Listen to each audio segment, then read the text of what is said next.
The Guangxi Zhuang Autonomous Region in southern China raised its emergency response to the highest level on Monday, July 6, after a dam wall collapsed under the strain of torrential rains unleashed by Typhoon Meisak.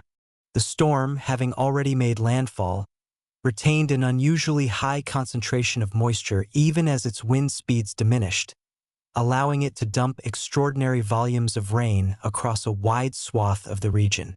Warning thresholds were breached on dozens of rivers simultaneously, a sign of just how widespread and severe the deluge had become, prompting authorities to evacuate tens of thousands of residents from vulnerable, low-lying areas. At the medium-sized Liulan Dam in Hangzhou City, which falls under the administrative jurisdiction of the regional capital Nanning, two sections of the dam's embankment gave way around 11 a.m. On Monday, dam personnel confirmed that a large volume of water surged uncontrolled into the basin downstream immediately after the breach, a scenario dam engineers consider among the most dangerous outcomes of prolonged heavy rainfall, since it can turn a contained reservoir into a fast-moving flood with little warning for those living below it. Footage of the collapse, shared widely on social media, quickly drew intense public attention and underscored how sudden and visually dramatic the failure was. In direct response, Nanning authorities elevated the city's flood control emergency response from the lowest tier all the way to Level 1, the highest classification in China's four-tier flood response system, effective 11:30 a.m.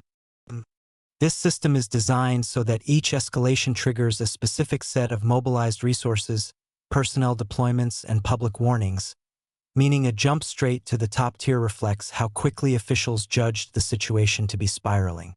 Simultaneously, China's State Flood Control and Drought Relief Headquarters designated the response across the broader Guangxi region as Level 3, indicating that the danger extended well beyond the immediate vicinity of the dam itself.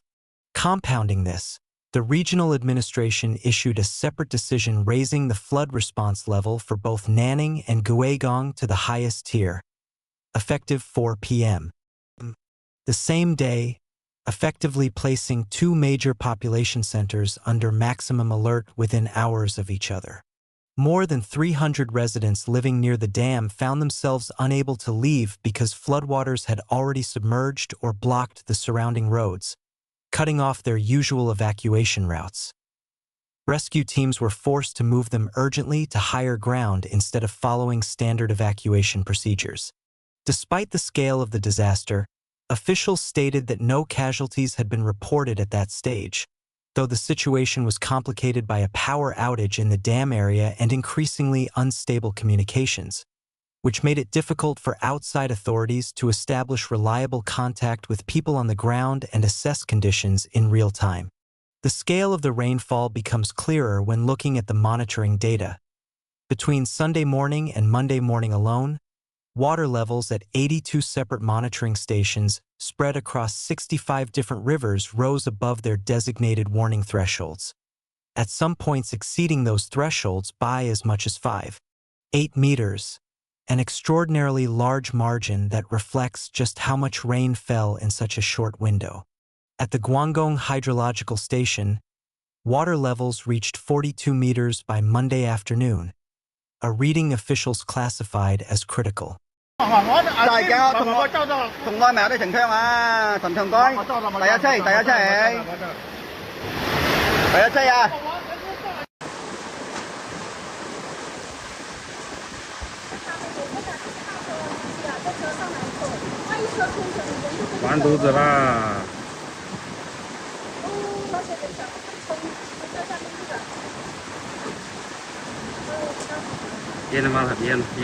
In major cities such as Nanning, Guigang, and Fangchenggang, ordinary streets were transformed into fast-moving waterways, with vehicles left fully submerged, a visual testament to how quickly urban infrastructure was overwhelmed.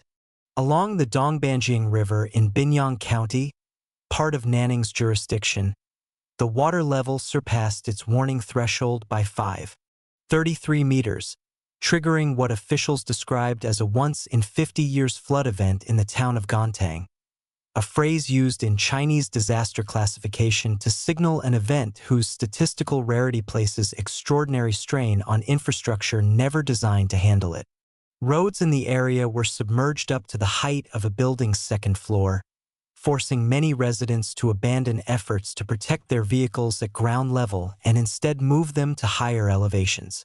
Rescue teams relied on motorboats to navigate the flooded streets and reach residents stranded in their homes, a method typically reserved for the most severe flooding scenarios where roads become entirely impassable by conventional vehicles.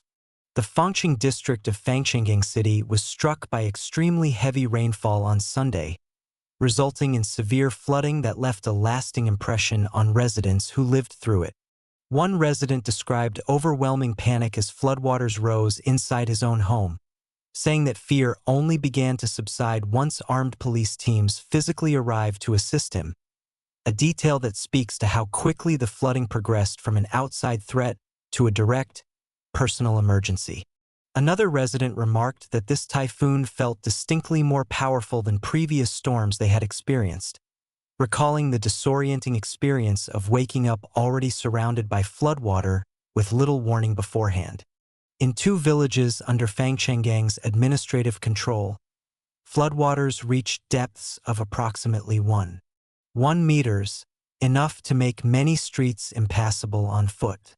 In Zhuang town, powerful winds combined with heavy rain to topple trees and knock down power poles, cutting electricity and disrupting mobile phone signals across the area. A combination that often proves especially dangerous because it strips residents of both light and the ability to call for help simultaneously. Fortunately, local authorities had already issued evacuation orders before this damage occurred, giving at least some residents a head start in reaching safety. Police units were deployed extensively for rescue and relief operations, conducting door-to-door searches across more than 500 households to check on residents who may have been trapped or unable to evacuate independently. As of the latest figures, more than 800 people have been evacuated from the region, alongside roughly 600 animals relocated to safer areas, reflecting how disaster response in rural parts of China often accounts for livestock and livelihoods as well as human safety. In addition, 16 metric tons of relief supplies, including food, water, and emergency materials, have been distributed to affected communities. Zhao Meiyan, an analyst with the China Meteorological Administration, explained that over the 4-day span from the weekend through Monday and Tuesday, total rainfall in some areas reached between 500 and 1,000 millimeters, an amount that in many regions of the world would represent close to a full year's worth of precipitation compressed into just a few days. This helps explain why rivers across such a wide geographic area breached their warning levels almost simultaneously, since soil and drainage systems simply had no capacity left to absorb additional water. Recognizing the scale of the damage, China's National Commission for Disaster Prevention, Mitigation and Relief activated a Level 4 National Disaster Relief Emergency Response, the mechanism through which the central government formally acknowledges that local and provincial resources may need reinforcement.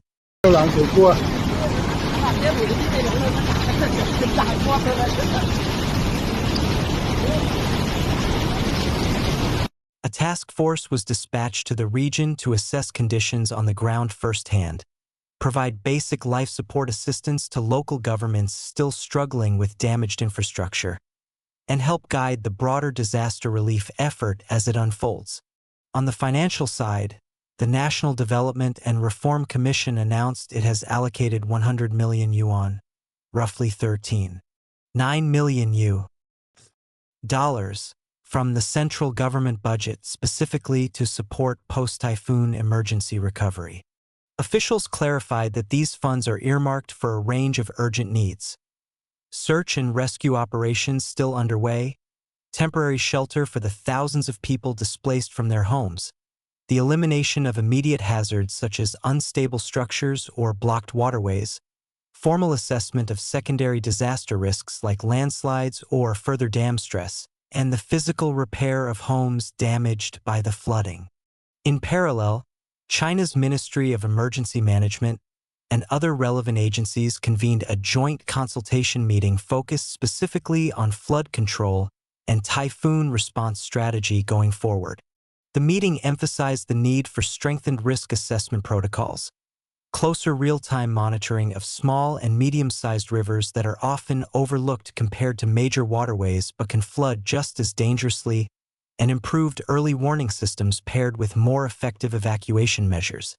The Ministry of Finance separately confirmed it will continue closely monitoring how the disaster develops and will maintain financial support for flood prevention, emergency response, and ongoing relief operations as needed. Looking ahead, meteorologists warn that heavy rainfall is expected to continue in the coming days, and critically, this threat is not confined to Guangxi alone but is also forecast to affect the neighboring Guangdong and Hunan regions. Together, these three regions are home to more than 150 million people, meaning the potential scale of this weather system's impact extends far beyond what has already been reported. Officials indicate the heaviest rain is expected to persist through Tuesday before conditions begin to ease starting Wednesday. With China's main flood season now fully underway, officials caution that flood control and typhoon response efforts are likely to remain difficult and resource-intensive throughout the coming period, suggesting this event may be one of several tests the region faces before the season concludes.